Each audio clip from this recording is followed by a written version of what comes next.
Hello everyone. In this class, we will discuss about chromosomes. Chromosomes are rod-shaped, thread-like structure which are deeply stained and condensed chromatin fibers. Chromosomes जो हैं वो deeply stained condensed chromatin के fibers होते हैं जो कि एक heredity vehicle की तरह act करते हैं और heredity information को store करके रखते हैं और transmit करते हैं from one generation to the next. Chromosomes जो हैं वो अपीयर होते हैं कैरियोकाइनेसिस के दौरान. सेल साइकिल जो है वो दो फेजेस में होता है, एक होता है कैरियोकाइनेसिस और एक होता है साइटोकाइनेसिस. कैरियोकाइनेसिस जब न्यूक्लियाई डिवाइड करता है और साइटोकाइनेसिस जब साइटोप्लाज्म डिवाइड करता है. तो जो क्रोमेटिन्स हैं वो अपीयर होते हैं कैरियोकाइनेसिस के दौरान. ये जो है वो जेनेटिक इन्फॉर्मेशन का इक्वल डिस्ट्रीब्यूशन करने के लिए रिस्पॉन्सिबल होते हैं. किसी एक पर्टिकुलर स्पीशीज़ के अंदर नंबर ऑफ क्रोमोसोम्स जो है वो हमेशा फिक्स होता है. Single set of chromosomes is present in haploid form of a cell. अगर कोई सेल हैप्लॉइड फॉर्म में प्रेजेंट है तो उसके पास क्रोमोसोम्स का सिंगल सेट प्रेजेंट होगा, whereas double set is present in case of diploid form. Shape जो है वो विजिबल होती है क्रोमोसोम्स की ड्यूरिंग द लेट प्रोफेज और मेटाफेज. यहाँ पर एक कंस्ट्रिक्शन साइट होती है जो कि जिसको हम कहते हैं सेंट्रोमियर, जो दोनों क्रोमोसोम्स के बीच में लगभग बीच में प्रेजेंट होती है. And depending on the position of centromere the chromosomes can be classified as metacentric, submetacentric, acrocentric और telocentric. Now what is metacentric and submetacentric? अगर सेंट्रोमियर की पोजीशन बिल्कुल बीच में होती है, दोनों आर्म्स अगर बराबर होती हैं तो उसको हम कहते हैं मेटासेंट्रिक क्रोमोसोम.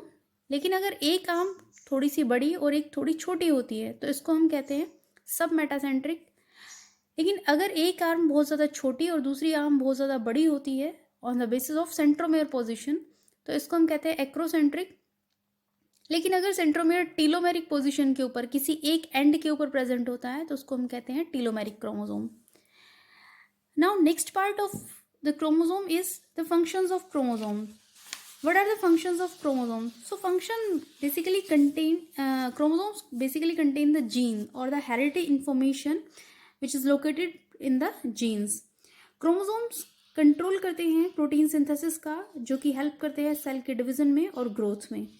उसके अलावा सेलुलर डिफरेंशिएशन में हेल्प करते हैं क्रोमोसोम. क्रोमोसोम्स जो हैं वो डायरेक्ट करते हैं सिंथेसिस को किसी पर्टिकुलर एंजाइम के या सेल के मेटाबोलाइट्स के. किसी पर्टिकुलर एंजाइम या सेल मेटाबोलाइट का सिंथेसिस जो है that is also controlled by chromosome. Chromosomes जो हैं वो सेल डिवीजन के दौरान रेप्लिकेट होते हैं और एक जनरेशन से दूसरी जनरेशन में उनकी कार्बन कॉपीज जो है पास ऑन होती हैं. किसी भी क्रोमोसोम का एक जो सेट होता है वो न्यूक्लियाई प्रोड्यूस करता है for the synthesis of ribosomes. Ribosomes बनाने के लिए न्यूक्लियोलाई सिंथेसाइज करता है.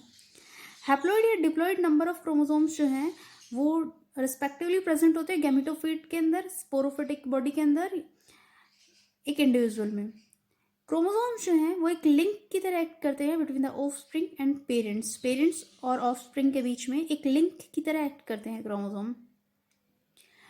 कुछ क्रोमोसोम्स जो हैं उनको हम 6 क्रोमोसोम्स कहते हैं, like the X chromosome, the Y chromosome और द 0 और not chromosome. Through the process of crossing over chromosomes introduce the variations. By the process of crossing over chromosomes जो हैं वो नेक्स्ट प्रोजेनी के अंदर वेरिएशंस कॉज करते हैं.